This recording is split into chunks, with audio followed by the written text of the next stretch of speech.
A Dança da Morte. Stephen King. Capítulo 65. Ao norte de Las Vegas, situa-se o Vale do Emigrante, e nessa noite, em sua paisagem agreste, brilhava a luminosidade de uma pequena fogueira. Randall Flagg estava sentada ao lado dela, cozinhando soturnamente a carcaça de um pequeno coelho. Girou-a com firmeza no rústico espeto que tinha feito, vendo-a crepitar e gotejar gordura no fogo. Havia uma brisa leve que soprava o cheiro convidativo para o deserto, de maneira que os lobos apareceram. Estavam sentados a 2 elevações da fogueira, uivando para a lua quase cheia e para o cheiro da carne assando. De vez em quando, Flagg olhava para eles, e 2 ou 3 lobos começavam a brigar, mordendo, arranhando e escoiceando com as fortes patas traseiras, até que o mais fraco fosse banido. Então, os outros recomeçavam a uivar, os focinhos apontados para a lua inchada e avermelhada. Mas agora os lobos o entediaram. Flagg trajava os jeans e as botas surradas, além da jaqueta de pele de ovelha com seus 2 broches presos nos bolsos, o rosto sorridente e a legenda "Como vai o seu porco?". O vento noturno agitava bastante sua gola. Flagg não gostava da maneira como as coisas estavam acontecendo. Havia maus presságios no vento, prognósticos malignos, como morcegos batendo as asas no giral escuro de um celeiro abandonado. A velha tinha morrido, o que a princípio ele julgara uma coisa boa. Apesar de tudo, sentira medo dela. Ela havia morrido e ele dissera a Diana Jughes que morrera em estado de coma. Porém, seria verdade? Ele não tinha mais certeza. Teria ela falado no fim? E se falara, o que teria dito? O que eles estariam planejando? Ele desenvolvera uma espécie de terceiro olho. Era como a aptidão para levitar, algo que possuía e aceitava, mas que realmente não compreendia. Era capaz de transmitir, de ver, quase sempre. Mas às vezes o olho ficava misteriosamente cego. Pôde espiar a câmara mortuária da velha. Vira o grupo reunido em torno dela, todos ainda com o rabo entre as pernas devido à pequena surpresa preparada por Harold e Nadine. Mas então a visão desaparecera e ele retornara ao deserto, enrolado em seu saco de dormir, olhando para cima e não vendo mais nada além de Cassiopeia em sua estrelada cadeira de balanço. E dentro dele uma voz tinha dito: ela morreu. Eles haviam esperado que ela lhes falasse, mas foi em vão. Mas já não confiava mais na voz. Havia a perturbadora questão dos espiões. O juiz com sua cabeça explodida. A garota que lhe escapara no último segundo. E ela sabia, porra. Ela sabia. Lançou um súbito olhar furioso para os lobos e quase 6 deles entraram em luta, emitindo sons guturais como o pano sendo rasgado no silêncio da noite. Ele conhecia todos os segredos deles, exceto o terceiro. Quem era o terceiro? Tinha mandado o olho repetidamente para espionar e ele nada lhe trouxera senão a face idiota e enigmática da lua. L-U-A, como se soletra a lua. Quem seria o terceiro espião? Como a garota pudera escapar? Tinha sido pego inteiramente de surpresa, ficando em sua mão nada mais que um pedaço de sua blusa. Soube do truque da faca, que era uma brincadeira de criança, mas não previa o repentino salto contra a parede envidraçada e o sangue frio com que ela tirara sua própria vida, sem a menor hesitação. Ela se fora num mero intervalo de segundo. Seus pensamentos se perseguiam mutuamente, como doninhas na escuridão.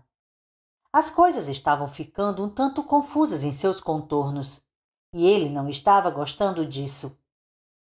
Lauder, por exemplo. Havia Lauder. Ele havia se saído muito bem, como um daqueles brinquedinhos de corda com uma chave nas costas. Vá até ali. Vá até lá. Faça isso. Faça aquilo. Mas a explosão matara somente 2 deles. Todo aquele planejamento, todo aquele esforço estragados pelo retorno daquela velha negra agonizante. E então, depois que Harold fora descartado, ele quase matara Nadine. Flegg ainda sentia uma raiva espantosa quando pensava nisso.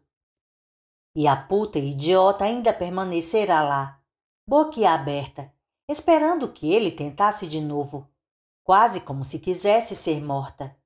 E quem iria levar aquilo até o fim, se Nadine morresse? Quem, a não ser seu filho? O coelho estava pronto.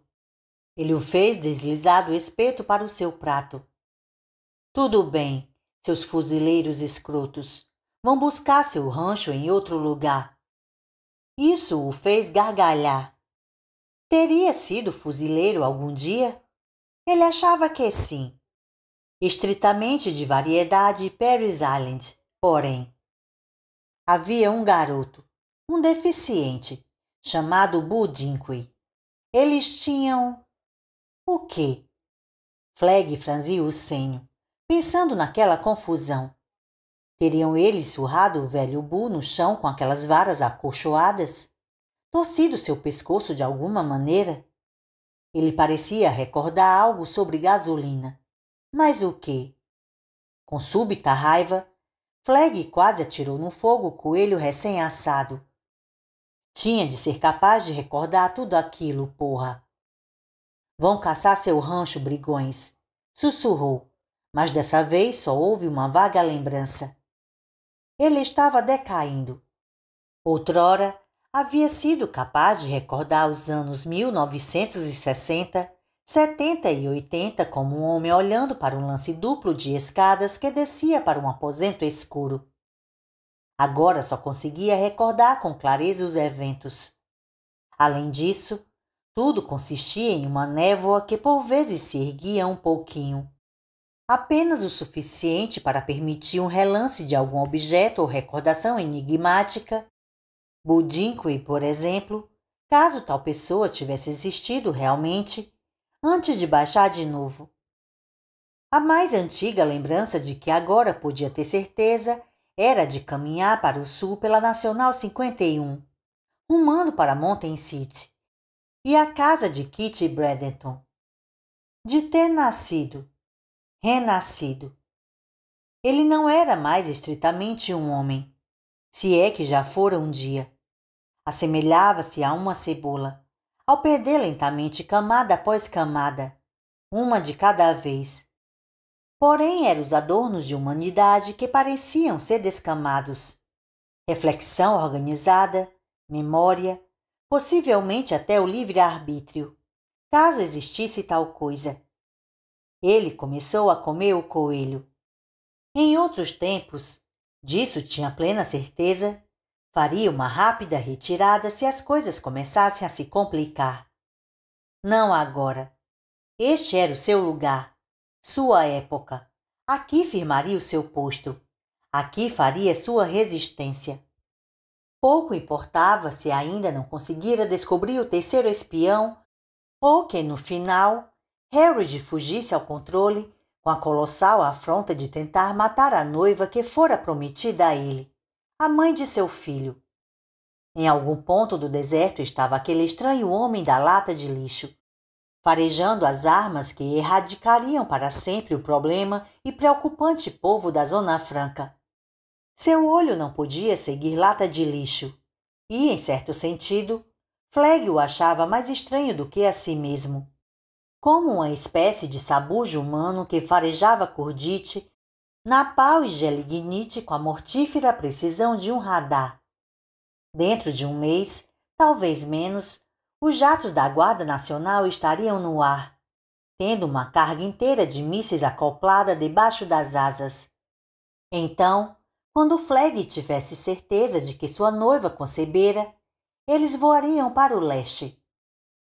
Ele fitou sonhadoramente a lua, que parecia uma bola de basquete, e sorriu. Havia uma outra probabilidade.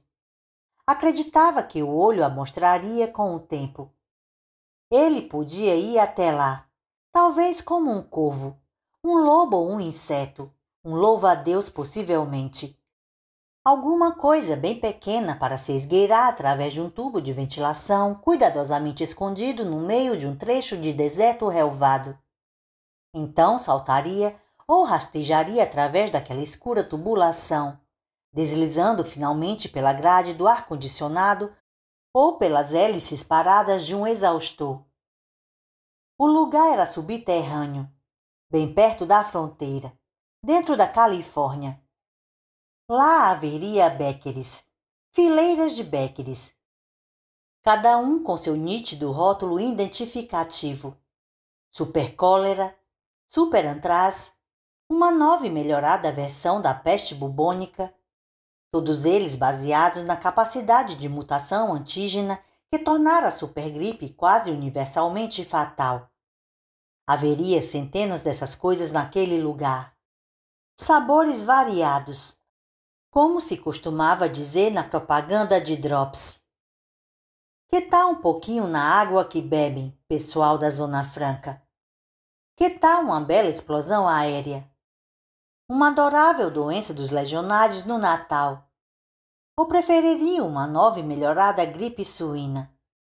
Que tal Randall Flagg, o Papai Noel negro, em seu trenó da Guarda Nacional, deixando cair uma pequena dose de vírus em cada chaminé? Ele esperaria. Saberia o momento certo quando ele afinal se apresentasse. Alguma coisa lhe diria.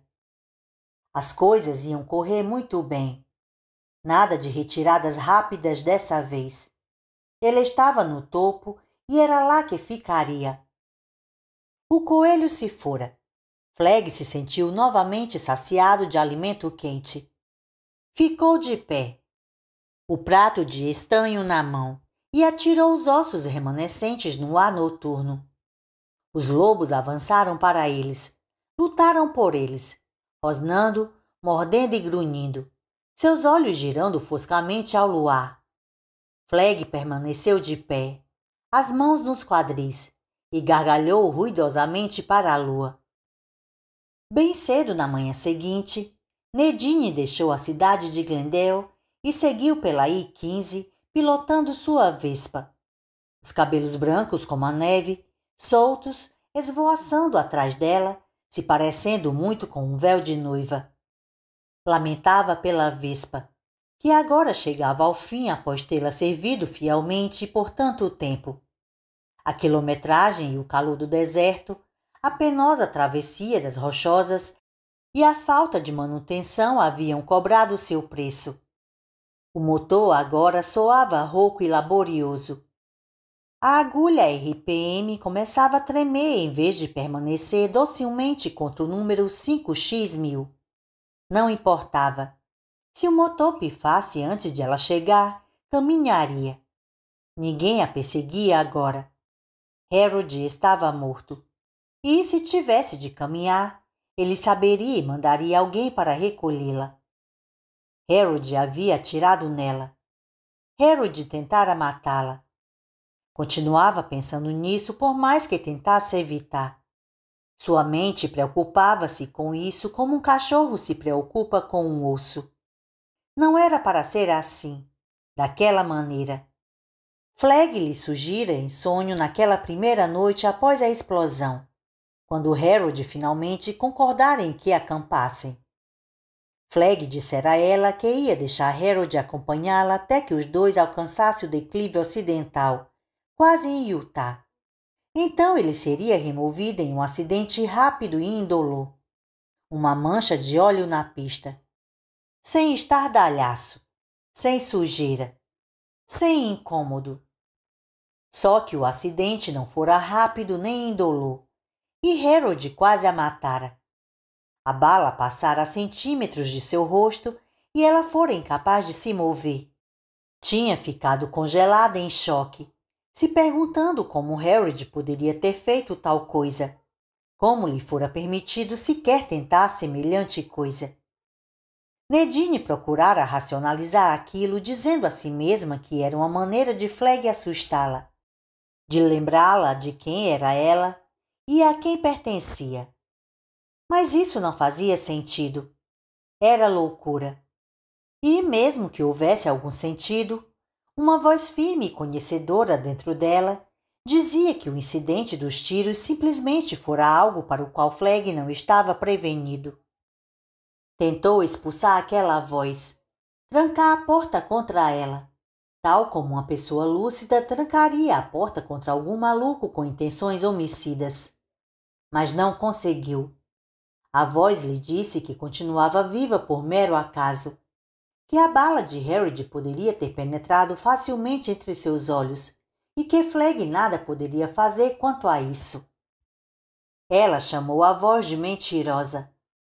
Flegg sabia de tudo, até mesmo onde caíra o mais insignificante pardal. Não, isso é Deus, replicou a voz, implacável. E ele não é Deus. Você está viva por puro acaso. O que significa que todas as apostas estão quitadas. Você não deve nada a ele. Pode dar meia volta e ir embora se quiser. Ir embora? Voltar? Que piada! Voltar para onde? A voz pouco tinha a dizer sobre isso. Nadine ficaria surpresa se ela dissesse alguma coisa. Se o homem escuro tinha pés de barro, ela descobriria o fato um tanto tarde demais. Tentou se concentrar na calma beleza da manhã no deserto, em vez de na voz. No entanto, a voz continuava, tão baixa e insistente que Nadine mal a percebia. Se ele não sabia que Harry seria capaz de desafiá-lo e tentar matá-la, o que mais ele não sabe? O tiro vai errar o alvo da próxima vez? Só que, Deus, agora é tarde demais. Tarde em dias, semanas, até anos. Por que aquela voz esperara tanto, até ser inútil falar aquilo? Como em concordância, a voz finalmente silenciou e ela teve a manhã para si mesma. Seguiu em frente sem pensar, os olhos fixos na estrada que se estendia diante dela. A estrada que levava a Las Vegas. A estrada que levava a ele. A vespa morreu naquela tarde. Houve um rangido metálico em suas entranhas e o motor parou. Nadine sentiu o cheiro de algo quente e incomum, como borracha queimada, subindo da caixa do motor. A velocidade caíra dos 65 km/h que vinha fazendo para a de uma caminhada. Levou a vespa para o acostamento e acionou o arranque algumas vezes, sabendo que era inútil. Ela havia matado o veículo. Havia matado muitas coisas na jornada até seu marido. Foi responsável pela eliminação de todo o comitê da Zona Franca, além dos seus convidados, naquela derradeira e explosiva reunião. Também havia Harold. E por falar nisso, não podia esquecer o bebê de Frank Goldsmith, ainda por nascer. Isso a deixou enjoada. Cambaleou até o quadril e vomitou seu leve almoço. Sentia-se acalorada, indisposta e delirante, a única coisa viva naquele deserto de pesadelo, calcinado pelo sol. Estava quente, quente demais. Virou-se limpando a boca. A vespa jazia caída de lado, como um animal morto. Nadine contemplou-a por um instante e então começou a andar. Já havia passado por Dry Lake. Isso significava que teria de dormir à beira da estrada à noite, caso ninguém viesse buscá-la. Com alguma sorte, chegaria em Las Vegas pela manhã. De repente, teve certeza de que o homem escuro a faria caminhar. Quando chegasse a Las Vegas, estaria faminta, sedenta e queimada pelo calor do deserto. Cada última porção da vida antiga expulsa de seu organismo. A mulher que lecionara para criancinhas em uma escola particular da Nova Inglaterra iria desaparecer, tão morta quanto Napoleão. Com sua sorte, a pequena voz que sibilava e a preocupava seria a última parte da velha Nedinha a expirar. Mas no final, claro, essa parte também iria embora. Nedine seguiu caminhando enquanto a tarde avançava. O suor lhe escorria pelo rosto. O horizonte cintilava como o mercúrio sempre no ponto em que a estrada se fundia ao céu de Zuarte desbotado. Desabotoou a blusa fina e a despiu, ficando apenas com o sutiã de algodão branco. Queimaduras de sol? E daí? Francamente, minha cara, estou pouco ligando. Ao crepúsculo ela exibia uma terrível tonalidade vermelha, quase púrpura, ao longo das bordas salientes das clavículas. O frescor da noite chegou repentinamente, fazendo-a estremecer e recordando-lhe que deixara o equipamento de acampar na Vespa. Olhou em torno em dúvida, vendo carros aqui e ali, alguns deles soterrados na areia móvel até os enfeites do capô. A ideia de se abrigar em alguma daquelas tumbas metálicas a deixou nauseada, mais indisposta ainda do que se sentia com a terrível queimadura de sol. Estou delirando, pensou. Não que isso importasse. Ela decidiu que caminharia a noite inteira em vez de dormir em um daqueles carros. Se pelo menos ainda estivesse no meio-oeste, poderia ter encontrado um celeiro, um monte de feno, um campo de trevo, um espaço limpo e macio. Aqui havia apenas a estrada, a areia, o chão duro e assado do deserto. Afastou do rosto os cabelos compridos e, melancolicamente, percebeu que desejava estar morta. Agora o sol estava baixo no horizonte, o dia perfeitamente situado entre o claro e o escuro. O vento que agora soprava sobre ela era mortalmente frio. Olhou em torno, de súbito temerosa. O frio era demais. As montanhas de flancos rochosos e íngremes tinham se transformado em monolitos escuros. As dunas de areias eram como apavorantes colossos eretos. Até mesmo os cactos gigantescos, os saguaros, pareciam os espinhosos e esqueléticos dedos acusadores dos mortos, emergindo de seus túmulos rasos para a areia. No alto, girava a roda cósmica do céu. Um trecho de uma canção de Dylan lhe ocorreu, fria e desconfortável. Caçado como um crocodilo, pilhado no milharal. E logo em seguida, outra canção do Eagles, de repente assustadora. E eu quero dormir com você no deserto esta noite, com 1 milhão de estrelas em torno. Subitamente, ela soube que ele estava ali. Mesmo antes de ouvir a voz dele, ela soube. Nedine. A voz suave dele, brotando da escuridão crescente. Infinitamente suave. O terror final e envolvente, que era como estar chegando ao lar. Nedine. Nedine. Como amo amar você, Nedine. Ela se virou e lá estava ele, como sempre soube que estaria um dia. Simples assim. Estava sentado no capô de um velho sedã Chevrolet. Estava lá em um momento atrás? Não sabia com certeza, mas não achava que estivesse. As pernas cruzadas, as mãos descansando levemente nos joelhos dos jeans desbotados, olhando para ela e sorrindo docemente. Seus olhos, porém, não tinham nada de gentis. Eram olhos que desmentiam a ideia de que tal homem pudesse ter algum sentimento gentil. Nedine viu neles uma alegria soturna que dançava incessantemente como as pernas de um homem que transpusera há pouco o alçapão de um cadafalso. Olá, disse ela. Estou aqui. Sim, finalmente está aqui, como prometido. O sorriso se ampliou e ele estendeu as mãos para ela. Nedine as tomou e, ao se aproximar dele, sentiu seu calor escaldante.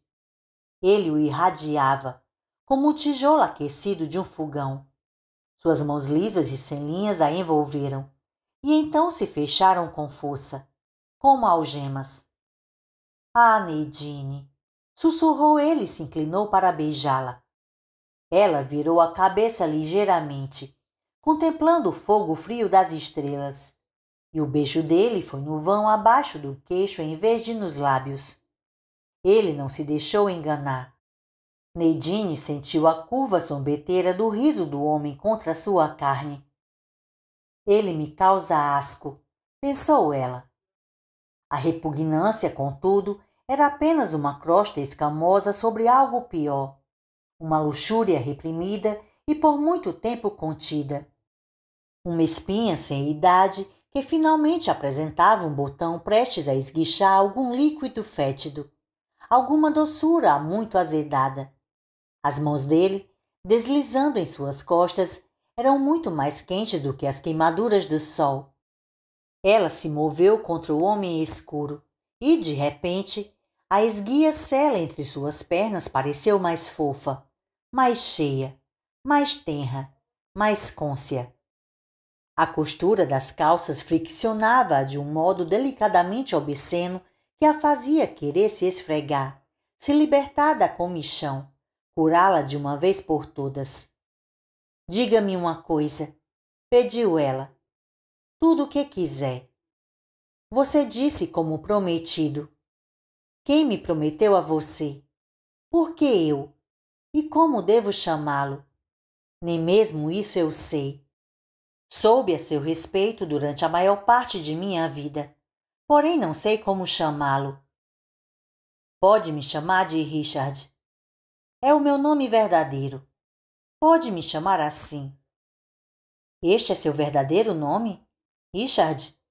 Perguntou desconfiada, e ele tornou a rir contra seu pescoço, fazendo-a arrepiar-se de aversão e desejo.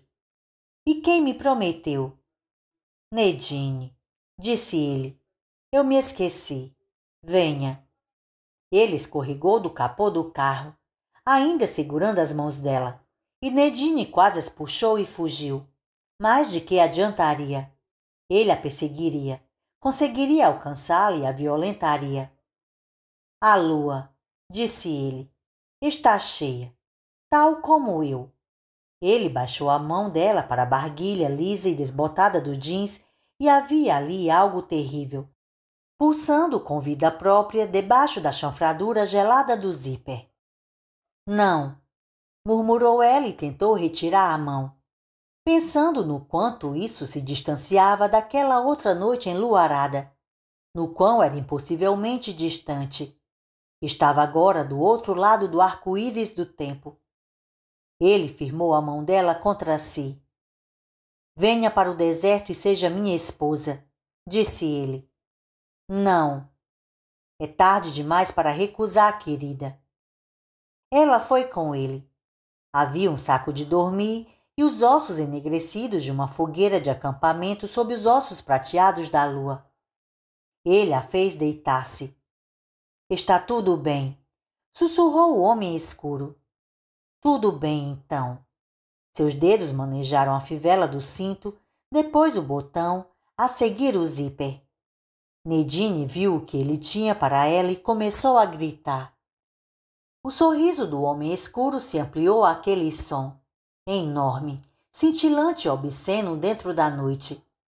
A lua olhou para baixo estupidamente, inflada e queixosa. Nadine soltou um grito após outro e tentou se arrastar para fugir, mas ele a segurou firme. Ela então manteve as pernas fechadas com todas as forças que pôde reunir, mas quando uma daquelas mãos lisas se inseriu entre elas, ambas se separaram como água e Nadine pensou: ficarei olhando para cima, olharei para a lua, não vou sentir nada e isso vai acabar, vai acabar. Não vou sentir nada. E quando a friagem de morte do homem escuro deslizou para dentro dela, o grito se desgarrou das entranhas de Nadine e explodiu livre. Ela forcejou, mas foi uma luta inútil. Ele a penetrou, invasou, destruído, e um sangue gelado esguichou pelas coxas dela. mas agora ele a penetrava por completo, por todo o caminho até o útero. E a lua se refletia nos olhos dela, como um fogo frio e prateado. E quando ele ejaculou, foi como um ferro fundido, ferro gusa fundido, bronze fundido. Ela foi sacudida pelo orgasmo, seu prazer foi sentido aos gritos. Era um prazer indescritível, um gozo em terror, em horror, atravessando os portais de ferro gusa e de bronze para a terra desértica da insanidade, lançada através deles, catapultada através deles como uma folha, ao estrondo do riso do homem.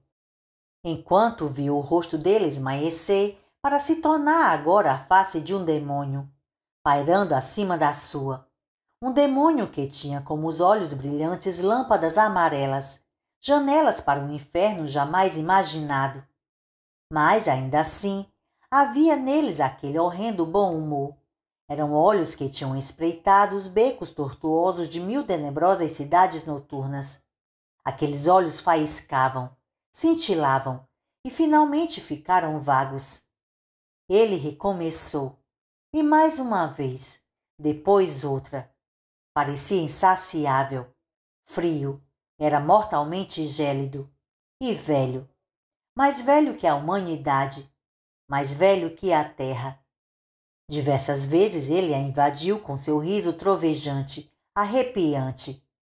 Terra, luz, gozo novamente.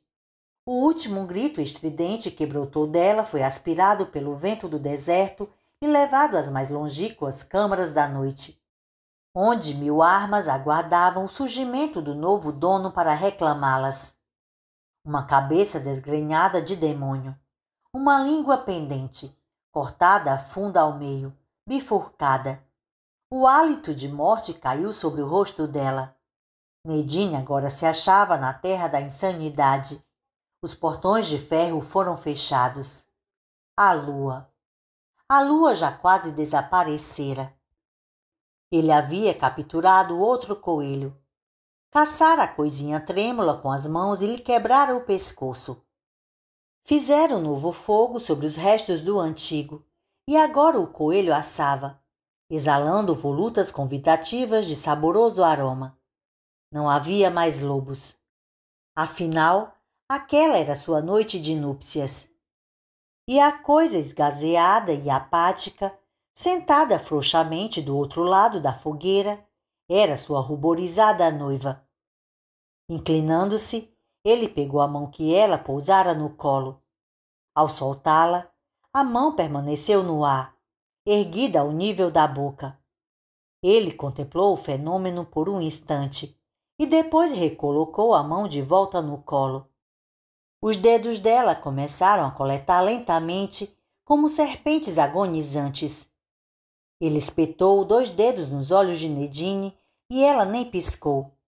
Aquela expressão apática não desaparecia. Ele ficou francamente intrigado. O que tinha feito a ela? Não conseguia se lembrar. Pensando bem, não importava. Ela estava grávida. Se também estivesse catatônica, que diferença fazia? Aquela mulher era a incubadora perfeita. Ela conceberia seu filho, o traria ao mundo. Depois poderia morrer, concluída a sua utilidade. Afinal, era para isso que estava ali. O coelho ficou pronto. Fleg o partiu em 2. Partiu a porção dela em pedacinhos, de maneira como se prepara o alimento de uma criança pequena. Alimentou-a, um pedacinho de cada vez. Algumas migalhas lhe caíram da boca, mal mastigadas, porém ela comeu a maior parte. Se continuasse assim, ele iria precisar de uma enfermeira. Jenny Engstrom, talvez. Está muito gostoso, querida. Falou suavemente. Ela ficou olhando apaticamente para a luz. Fleg sorriu com delicadeza para Nadine e depois comeu sua ceia nupcial. Um bom sexo sempre o deixava faminto. Ele despertou já quase no fim da noite e sentou-se num saco de dormir. confuso e amedrontado. Amedrontado da maneira instintiva e desconhecida como um animal sente medo. Um predador que sente que ele também pode ser tocaiado. Teria sido um sonho? Uma visão? Eles estão vindo. Apavorado, ele tentou entender o pensamento, inseri-lo em algum contexto, colocá-lo em algum contexto. Não conseguiu. A coisa ficou pairando no ar como um feitiço ruim. Eles estão mais perto agora. Quem? Quem estava mais perto? O vento noturno sussurrou ao passar por ele, trazendo-lhe um aroma. Alguém estava vindo e... Alguém está vindo. Enquanto dormia, alguém passara por seu acampamento, seguindo para leste. O invisível terceiro? Ele não sabia. Era noite de lua cheia. Teria o terceiro escapado? O pensamento trouxe o pânico com ele. Sim, mas quem está vindo? Olhou para Nadine. Ela estava adormecida, enovelada em rígida posição fetal, a posição que seu filho assumiria no ventre dela, dali a alguns meses. Meses? Novamente aquela sensação de coisa se tornando escamosa nas bordas. Ele tornou a deitar, achando que não conseguiria mais dormir essa noite. Apesar de tudo, dormiu. E ao chegar em Vegas na manhã seguinte, estava sorrindo de novo. E quase esquecera sua noite de pânico. Nadine sentava-se docilmente no carro ao seu lado, uma boneca grande com uma semente escondida cuidadosamente em seu ventre. Dirigiu até o grande hotel MGM e lá descobriu o que havia acontecido enquanto dormia. Viu aquela nova expressão nos olhos deles, cauta e indagadora, e tornou a sentir que o medo o tocava com suas asas frágeis de mariposa.